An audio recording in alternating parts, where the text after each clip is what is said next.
So, today is their cheat day. Our cheat day.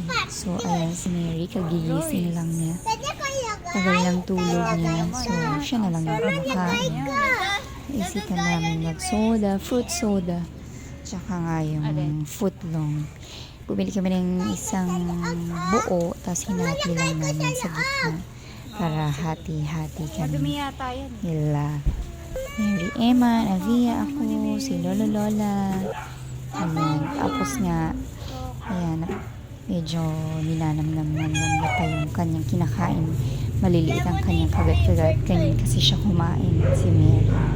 Nililiit-liitan yung pagkagat. Ayan, minsan lang sila magganyan. So, kaya parang sarap na sarap sila at masaya-masaya sila kapag iinom ng ganyan.